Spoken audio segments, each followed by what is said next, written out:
Thank you, Chair, for introducing me. And I would like to thank the organizing committee for this invitation to talk about my ongoing work in Korea. I completed my PhD from AME University, Masuyama, Japan, and then I moved to Korea for further work.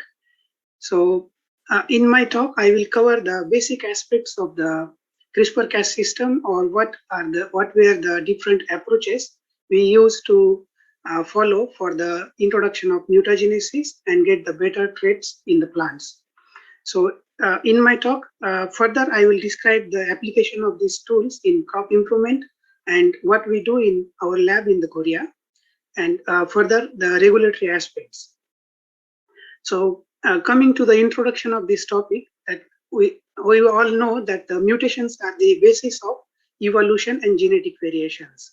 So, any natural mutation in the in the population causes the creation of novel alleles, and those novel alleles confers new traits.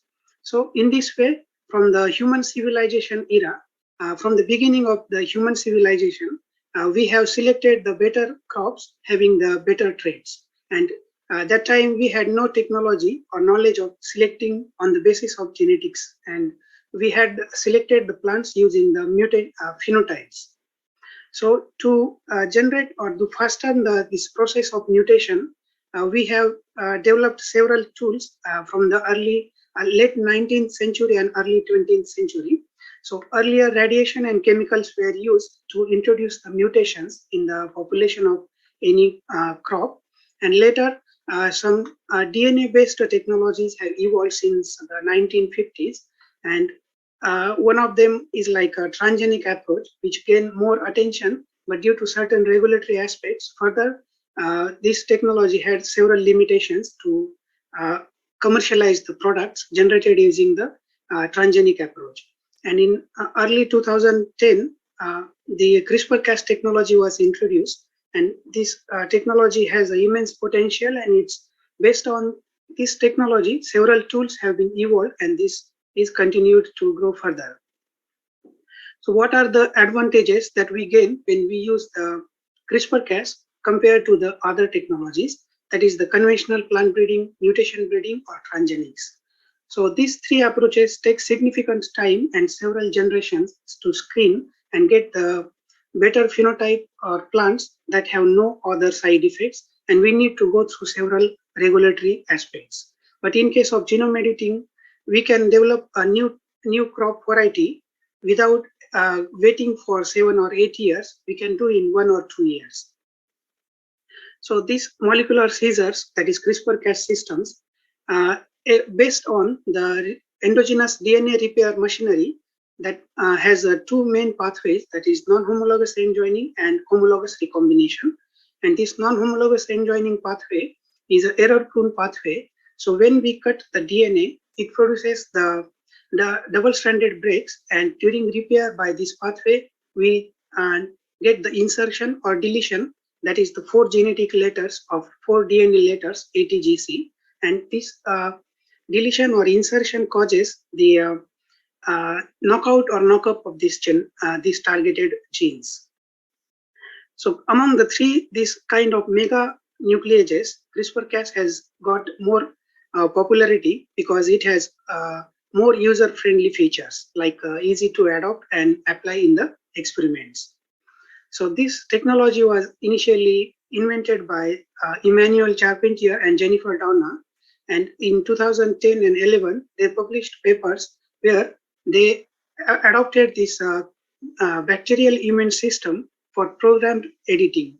And this contains mainly two components, that is the CRISPR-associated endonuclease.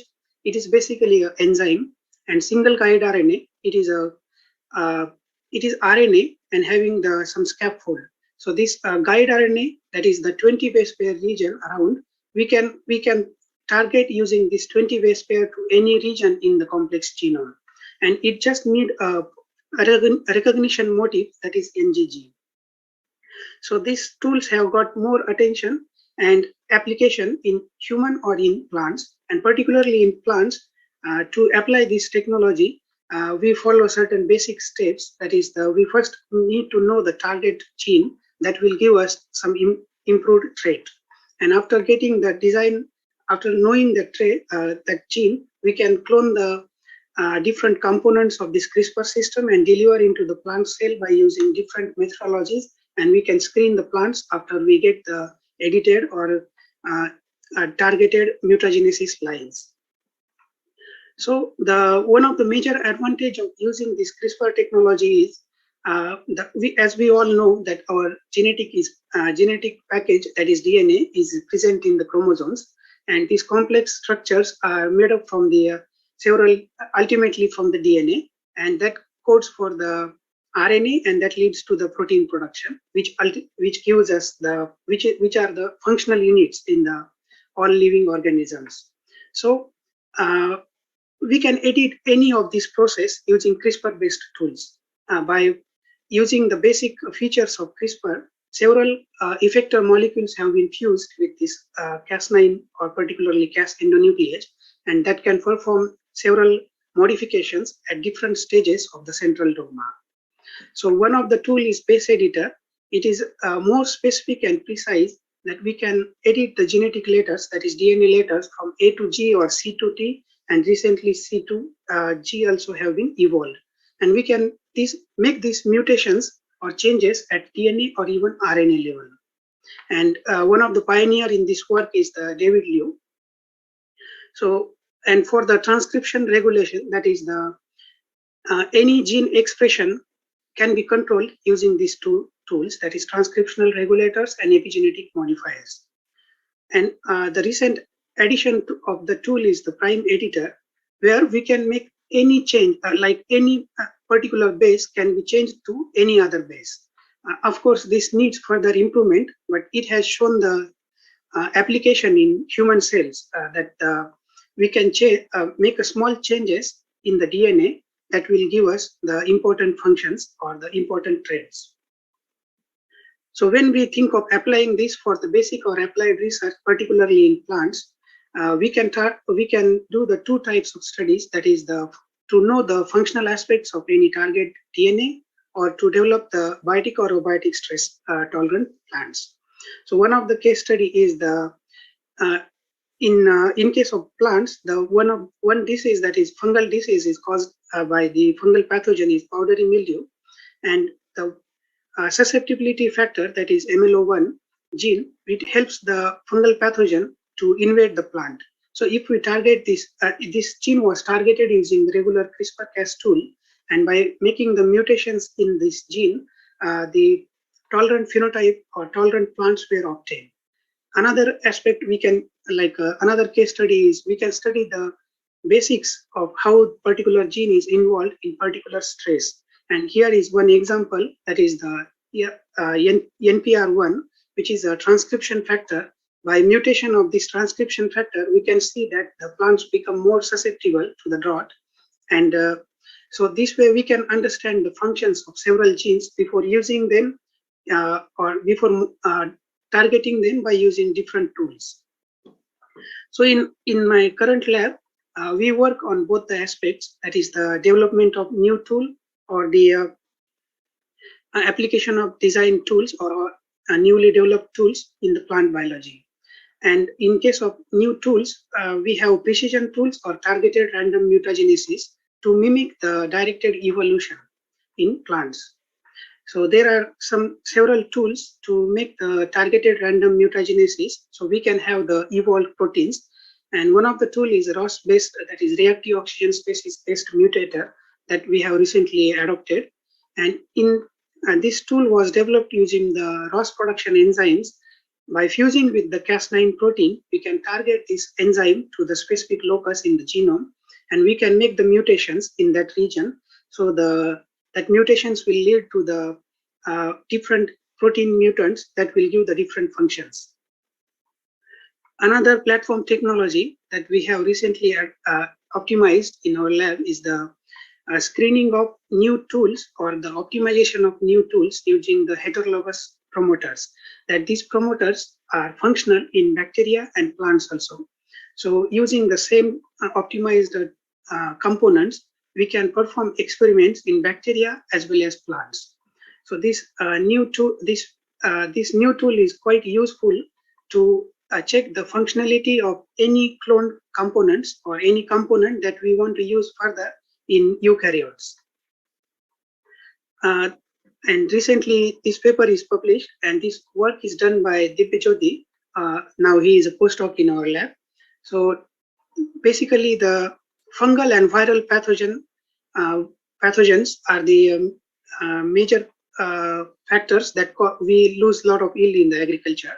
So by targeting two causative genes that make the plant susceptible to these mutant plants were generated for the one gene named as PELO, and another is the previously I have shown that MLO1. So these mutations leads to the development of disease tolerant plants. So it also shows the applicability of CRISPR tools in plants.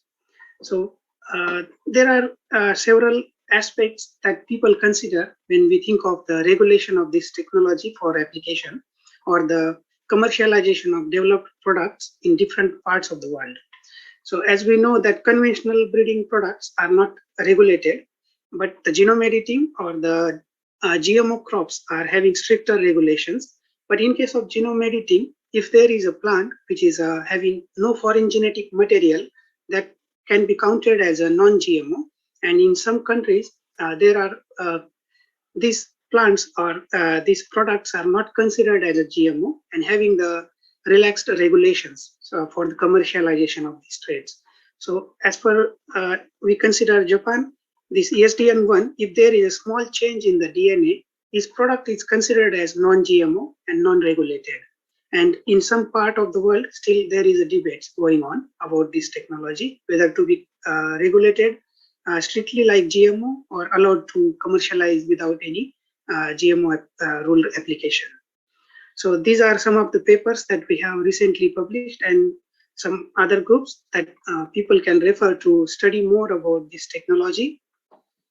Particularly this one review that we published in Molecular Plant, we have summarized everything about the tools that we use in the plant biology or even in animal.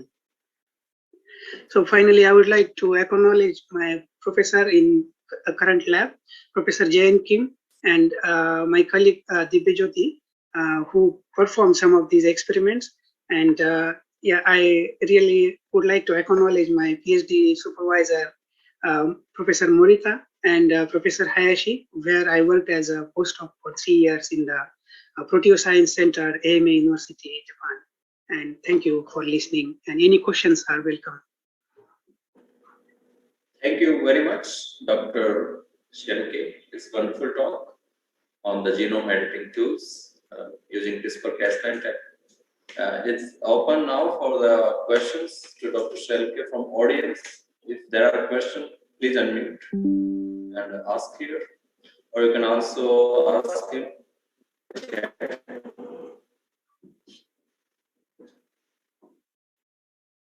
Okay, so yeah, it's good, and so many CRISPR modifications are there for crop improvement. And now you mentioned about the ROS modifier fused with Cas9. So what is the special inducing protein in this case in plants? Because if we assume ROS overproduction fused with Cas9, so ROS are not targeted to the sequence, right? If they have a property to diffuse freely, so there will be more targeting using particularly the ROS. So I think this is some consideration, but other requirements are good. Yeah. So how do you think? There are. Thank you. There are limitations to use the ROS-based DNA editors directly in plants. Even though we have these enzymes that are inducible enzymes, still we observed some off-target in, at least in yeast, that system is optimized. Definitely, we need to have stricter control over the diffusion of ROS or the production of ROS. Yeah, thank you. Hello, may I ask a question? Yeah, please, yeah. Good afternoon. Thank you for a very wonderful talk. I was very surprised to know that with this plant mutation, these are expected results can be achieved. But I was wondering with this, what happens to the plant after this desired mutation? Are there any undesirable side effects on that plant or after what we consume than the usual plant? Can you just like pull my curiosity a little bit? Yeah. Thank you. Thank you for the question. Yeah. Actually, when we use the GMO, we have to overexpress a gene continuously and constitutively. But in case of this CRISPR-based technology, after we cut the DNA of particularly we say gene, and after the ligation of that error-prone ligation of that gene, we say that like gene is knockout, or then we don't need that overexpression machinery. And for the after we get the plants, we do the crossing and segregation of the genetic material. That overexpression machinery is already we can select which is absent in the plant. So there is no any transgene in this technology, which is a major hurdle when we consider of GMO. So ultimately there will be no effect in the produced food material. Just the concern is the contamination of genetic material in the gene pool. Yeah. So this is only true for the CRISPR, that there are no side effects. But as you mentioned, this technology is better than the other one. So does the other one have some side effects? As a scientist, I believe like when we think of GMO, generally we should not have any fear. But as we overexpress certain foreign proteins which are not endogenous to the plant, some people may have fear like it may cause some allergy or something. But generally, these are easily degradable and digestible proteins mostly. So yeah, just to not have any issue, yeah, CRISPR is better to use than GMO. Yeah. Safe to consume, I guess. Yeah. Thank you very much. Thank you. So thank you once again, Dr. Shelake. And Yeah, now we